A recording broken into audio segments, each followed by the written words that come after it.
बिस्मिल्लाहिर्रहमानिर्रहीम, अस्सलाम वालेकुम। आप देख रहे हैं सुमेरा खान ऑफिशियल। मैं हूं सुमेरा और फ़लस्तीन से आगाज़ करते हैं।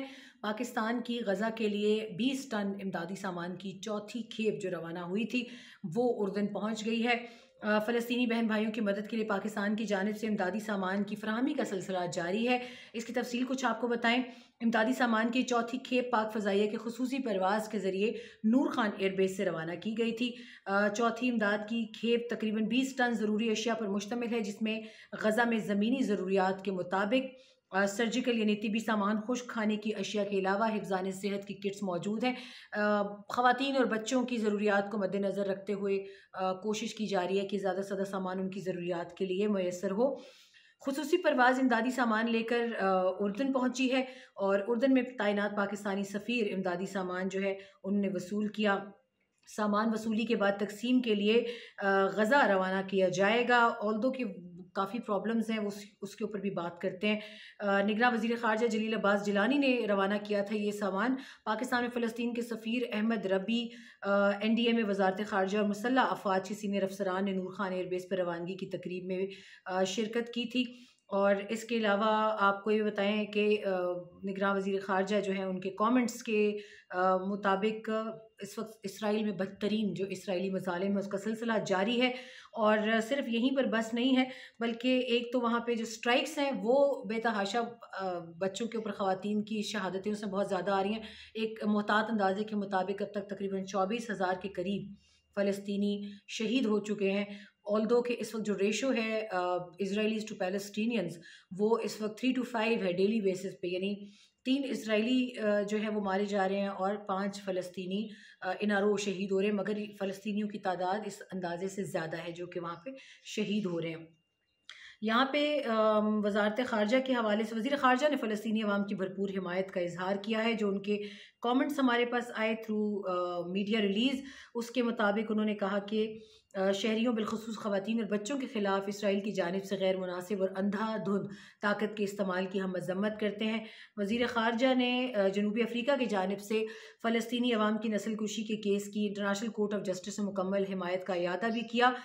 और इसके अलावा वज़ीर ख़ारजा ने गज़ा के जो मासूम अवाम है, मुसीबत ज़दा अवाम है, उनके लिए पाकिस्तान की हिमायत के अलावा उन्होंने ये भी कहा कि इमदाद का सिलसिला जो है वो जारी रहेगा और तमाम तर सियासी, अखलाकी और सफारती फ़ोरम से पाकिस्तान की हिमायत करेगा।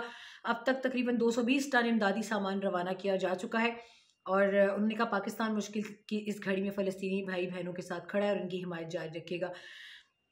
अब थोड़ा-सा आ जाते हैं, एक बड़ी अपडेट आई है लेकिन हैरत की बात है कि किसी पाकिस्तानी मीडिया ने उसको हाईलाइट नहीं किया, क्योंकि हमारे यहाँ बदकिस्मती से नेगेटिविटी बहुत जल्दी हाईलाइट होती है मगर पॉजिटिविटी नहीं होती। सिब्बी और Harnai railway station railway line की बहाली के हवाले से बात करते हैं। बलूचिस्तान के अजला सिब्बी और हरनाई के दरमियान रेलवे सेक्शन जो 17 साल बाद अक्टूबर 2023 में बहाल किया गया था, उसे मकामी अफराद ने खुशहाली की जानिब एक अहम कदम करार दिया है। सिबी हरनाई रेलवे ट्रैक अगस्त 2006 में दहशतगर्दी कार्रवाइयों की वजह से बंद किया गया था और ट्रेन बंदिश से जहां मकामी लोगों को समाजी, मुआशी और दीगर मसाइल का सामना था, वहीं मजहबी त्योहारों, सकाफती इज्तिमात समेत दीगर राब्तों में भी बहुत प्रॉब्लम्स आया करती थी उनको। हरनाई के मकामी लोगों को 6 अजला से होकर सिब्बी जाना पड़ता था। ये सफ़र महंगा और तवील दौरानिये पर मुहित था। ट्रेन ट्रैक बंद होने से हरनाई से पाकिस्तान के दूसरे शहरों को बजरिया ट्रेन कोयले की तरसील भी बंद हो गई थी और सिब्बी और दीगर इलाके हरनाई से आने वाली ताज़ा ज़रूरी अजनास से भी महरूम हो गए थे। 17 साल एक बहुत लंबा अरसा होता है और इस 17 साल में पता नहीं अवाम ने कितनी मुसीबतें झेली होंगी। It's a blessing in disguise के ये ट्रैक अब बहाल हुआ है। इसमें आपको आगे बताते चलें कि पाक फौज और FC बलूचिस्तान नॉर्थ ने सिब्बी और सिब्बी, संगान, हरनाई और मुल्हिका इलाकों में दहशत गर्दों के खिलाफ ऑपरेशंस करके यहाँ अमन कायम किया। अभी रिसेंटली भी यहाँ पे इंटेलिजेंस बेस्ड ऑपरेशंस जो हैं वो तवातुर से जारी हैं और यही वजह है कि ये ट्रैक बहाल हो पाया है। सिब्बी हरनाई रेलवे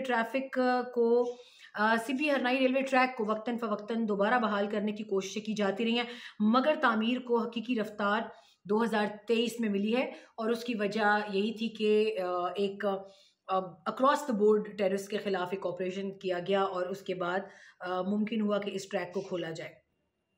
यहाँ पर पाक फौज और FC बलूचिस्तान नॉर्थ ने रेलवे इंजीनियर्स और NLC के अमले की हिफाजत के फ़राइज़ संभाले हैं और ट्रेन बहाली का यह काम इस कलील मुद्दत में मुकम्मल किया गया है। ट्रेन बहाली को सिब्बी और हरनाई के अवाम ने इस इलाके को खुशहाली, मुआशी तरक्की और आरामदेह सफरी सहूलियात के लिए एक अहसन कदम करार दिया है। 2006 से पहले जब ये ट्रैफिक फाल था तो उस वक्त तिजारत बहुत आम थी। जैसे पहले बात हुई कि गन्ना, कोयला और दूसरी अशिया की तिजारत हो रही थी। तो यहाँ पर आपको लोगों के कमेंट सुनवाते हैं कि लोगों का क्या कहना था कि इस ट्रैक की बहाली से उनकी ज़िंदगी पर अब मज़ीद कितना असर पड़ेगा। दहशतगर्दों की वजह से जो ये ट्रेन बंद हुआ है, जो 2006 में इस पर जो सिब्बी हरनाई ट्रैक था उसको जो धमाका खेज मवाद से उड़ाया गया था। और फिर 2006 से लेके 2023 तक पाकिस्तान आर्मी और FC बलूचिस्तान नॉर्थ ने यहाँ नंबर ऑफ ऑपरेशंस किए, जिनकी वजह से इस इलाके का अमन बहाल हुआ। और ये ट्रेन आज से नहीं बल्कि 1882 में ये साहब पे आगाज हुआ था। बोलान इसके बाद बना, जो आपको बोलान का पता हम बता रहे हैं। सबसे पहले यहाँ से ट्रेन गुजरती थी और ये वाहिद डिस्ट्रिक्ट हरनाई था जो यहाँ से ट्रेन बम्बई तक जाती थी। दहशतगर्द मकसद दादे चागा तवानून मुल्क लवर की कोम ल तवानून वर की